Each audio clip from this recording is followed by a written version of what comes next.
Digital security আইন প্রত্যাহার হলেও অনেক সাংবাদিক এখনও জেলে বলে জানিয়েছেন সম্পাদক পরিষদের সভাপতি মাহফুজ আনাম।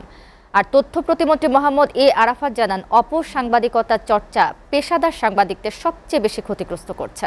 পরিবেশ নিয়ে সাংবাদিকতায় প্রণোদনা ও সহায়তা দেবে সরকার। সকালে জাতীয় প্রেস ক্লাবে মুক্ত গণমাধ্যম দিবসের আলোচনায় এইসব কথা বলেন তারা। এতে বক্তারা বলেন, সাংবাদিকদের ন্যূনতম মজুরি নির্ধারণ ও প্রভিডেন্ট ফান্ড না থাকায় পেশাদারিত্ব হারিয়ে যাচ্ছে। ইসমাইল সর্দারের আরেকটি প্রতিবেদন। সকালে জাতীয় প্রেস ক্লাবে বিশ্ব মুক্ত গণমাধ্যম দিবসে এবারের প্রতিপাদ্য বিষয় পরিবেশগত সংকট মোকাবেলায় সাংবাদিকতা, এই নিয়ে আলোচনা সভার আয়োজন করেন সম্পাদক পরিষদ। পরিবেশ নিয়ে সাংবাদিকতার সুযোগ করে দেওয়ার জন্য গণমাধ্যমের সম্পাদকদের ধন্যবাদ জানিয়ে বক্তারা বলেন, নদী দখল, বন উজাড় নিয়ে এসব সংবাদ গ্রহ রক্ষায় কাজ করে যাচ্ছে গণমাধ্যম। তৈরি করা হয়েছিল বাঁধের পরে, এখন দেখা যাচ্ছে যে বিভিন্ন প্লট, বিভিন্ন স্থাপনা। বিশ্ব নেতৃত্বের ব্যর্থতা সাংবাদিকেরাই খুব তীক্ষ্ণ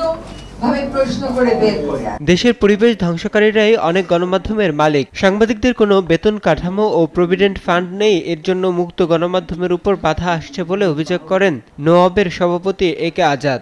কমপক্ষে তো 10% না দিলে তো সে তার বেতন নিচে নামে যাবে, তার প্রভিডেন্ট ফান্ড থাকা দরকার।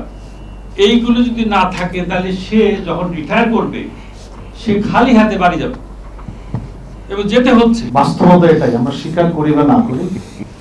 এখন পরিবেশ ধ্বংসকারীরা যদি গণমাধ্যমের মালিক হয়, বাংলাদেশের যে পরিবেশ ধ্বংসকারী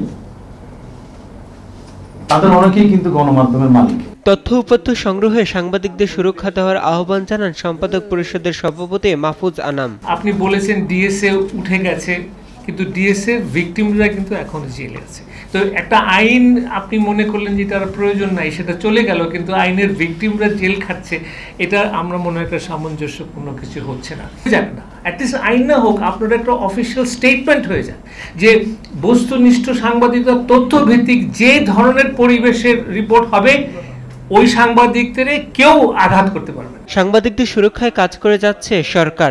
নতুন নীতিমালায় সাংবাদিকদের সহযোগিতা চাইলেন তথ্য প্রতিমন্ত্রী মোহাম্মদ এ আরাফাত। পরিবেশ সুরক্ষার জন্য যে সাংবাদিকতা, সেই সাংবাদিকতাকে আমরা প্রণোদনা দিতে চাই, উৎসাহ দিতে চাই, সমর্থন দিতে চাই এবং সুরক্ষা দিতে চাই। এখানে কোনো বিরোধের কোনো জায়গা আমি দেখি না, নেই।